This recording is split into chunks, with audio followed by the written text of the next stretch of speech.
Que a suficiente graça e a maravilhosa paz de Cristo Jesus sejam com todos nós. 59 anos de organização da IPI Central de Ponta Grossa. E para que a palavra do Senhor continue iluminando os nossos passos na continuação dessa bonita história de nossa igreja, nós vamos ao texto bíblico, que se encontra na segunda carta de Paulo a Timóteo, capítulo de número 1, leremos o versículo de número 12. Segunda carta de Paulo a Timóteo, capítulo 1, versículo de número 12. Por esta causa também sofro, mas não me envergonho, porque sei em quem tenho crido, e estou bem certo de que ele é poderoso para guardar o que lhe confiei, ou meu depósito, até aquele dia. Para aqueles que conhecem a rica tradição de hinos da igreja, eu acredito que seja praticamente impossível ler esse versículo sem lembrar de um famoso hino de título Confiança, dos Salmos e Hinos 412. Eu vou lembrar aqui a primeira estrofe e o refrão. Não sei por que de Deus o amor a mim se revelou, porque Jesus, o Salvador, na cruz me resgatou. Mas eu sei em quem tenho crido e estou bem certo que é poderoso em guardar o meu tesouro até o dia final. São 4 estrofes neste hino. E nestas estrofes e em seu refrão, o hino destaca e testemunha a confiança do cristão na graça de Deus. E é sobre isso que nós queremos pensar juntos nessa manhã.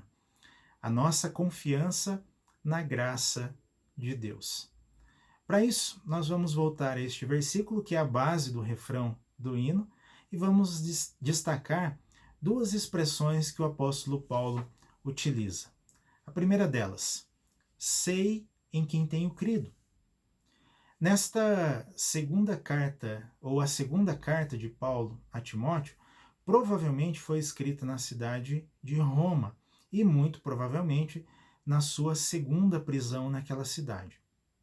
Lendo a carta, nós percebemos um certo tom de despedida do apóstolo. Ele tinha plena convicção de que seria em breve condenado pelos romanos e seria condenado à morte. Ele já estava preso e seria condenado à morte. Talvez até por isso ele destaca ali no capítulo 4, versículos 9 e 21, o seu desejo de rever Timóteo e até uma certa pressa de que esse encontro pudesse logo acontecer. Uma outra questão que se destaca na leitura dessa segunda carta a Timóteo é o desejo de Paulo de encorajar Timóteo para que ele permanecesse firme num duplo propósito. Primeiro, anunciando o evangelho de Cristo e segundo, denunciando os falsos profetas e os seus ensinamentos perniciosos. Uma outra característica que nós podemos encontrar na carta de Paulo, ou uma outra questão que se destaca na sua leitura, né, desta segunda carta, é uma certa tristeza, porque devido à sua prisão, alguns dos seus, entre aspas, amigos haviam lhe abandonado. Então, o que nós vemos aqui é num contexto de prisão, num contexto de abandono, e até poderíamos dizer num contexto em que Paulo estava sentindo o cheiro da morte, exatamente nesse momento que ele usa esta expressão, ele declara o seu testemunho de fé. Sei em quem tenho crido. E olha só que interessante. Saber e crer, na experiência de Paulo e de todos nós como cristãos, são verbos para serem conjugados com o coração cheio da palavra de Deus e cheio de fé.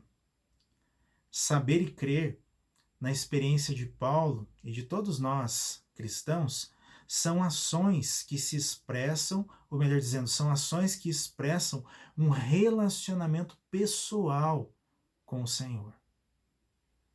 Saber e crer, na experiência de Paulo e de todos nós como cristãos, são testemunhos de que o Senhor em quem cremos está conosco em todos os momentos. nos dias de liberdade ou na prisão, nos dias de fartura ou nos dias de escassez, no tempo alegre ou em meio às lágrimas, em meio ao sofrimento, no brotar da vida ou no luto pela morte. Eu sei em quem tenho crido, testemunha o apóstolo Paulo. E essa deveria ser a expressão de fé de Timóteo na continuação do seu ministério. Irmãs e irmãos, essa deve ser a expressão de fé de cada um de nós, especialmente de uma igreja que está celebrando mais um ano de organização, porque nós sabemos em quem temos crido. Isso nos leva à segunda expressão que Paulo utiliza aqui no texto.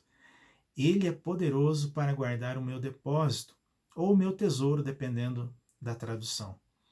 Paulo estava preso justamente por amor a Cristo e ao Evangelho.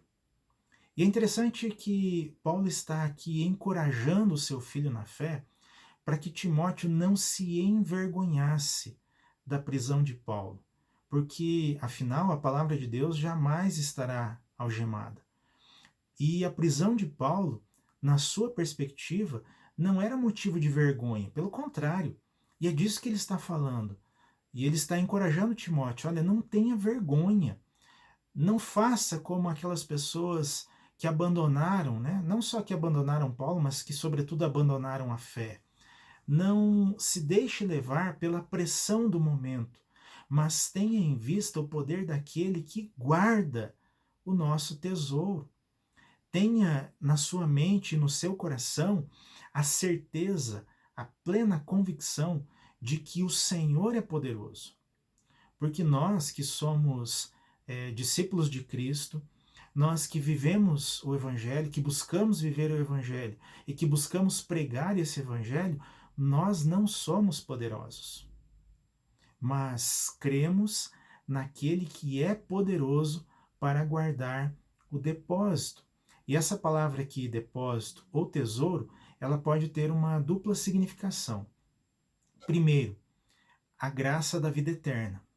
O Senhor é quem guarda a nossa vida pela eternidade, para a eternidade e durante toda a eternidade.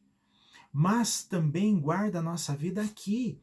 Então este Senhor que é poderoso nos guarda nestes dias que nós vivemos aqui, caminhando com Ele, porque Ele não se afasta de nós. E não é o fato de Paulo estar preso que torna o Senhor menos poderoso. Não é o fato de que um discípulo de Jesus está sofrendo, ou de que vários discípulos de Jesus estão sofrendo, ou que a sua igreja está sendo perseguida, ou que diversos discípulos tenham mesmo sido martirizados, como vai acontecer ao longo de toda a história da igreja. Não é isso que nos faz ter vergonha do Evangelho, ou pelo menos não deveria fazer, e muito menos isso é expressão de fraqueza daquele em quem nós cremos. Não. Ele é poderoso, nós discípulos não somos, mas aquele em quem cremos tem todo o poder nas suas mãos. Timóteo precisava guardar isso em seu coração, e eu acredito que cada um de nós também. A nossa confiança está não em alguma coisa, mas em alguém. O poder é do Senhor, e este Senhor sustenta a sua igreja. E é por isso que, para concluir, eu quero citar novamente o hino, né? Confiança, e citar agora a terceira estrofe e o refrão. Não sei o que de mal ou bem é destinado a mim, se maus ou áureos dias vêm da vida até o fim. Mas eu sei em quem tenho crido, e estou bem certo que é poderoso em guardar o meu tesouro até o dia final. Seja na prisão, seja na dor, seja no sofrimento, na angústia, ou seja lá no que for, Cristo está conosco todos os dias. É nele que nós cremos e ele tem todo o poder em suas mãos. Não só na glória, mas aqui, caminhando conosco todos os dias. Seja na privação, seja na escassez, seja nas lutas, seja na prisão, ou mesmo seja em meio à pandemia. Porque a igreja pode e deve celebrar mais um ano de organização, porque esta igreja sabe em quem crê e tem plena convicção de que Ele, Cristo Jesus, é poderoso para nos guardar aqui, durante a nossa vida e durante toda a eternidade na vida eterna. Ao Senhor que tem depositado essa confiança no nosso coração, que a Ele seja toda a honra, toda a glória e todo o louvor. E que a igreja, em festa, continue confiando na graça de Cristo Jesus. Um abraço a todos. Em Cristo. Amém.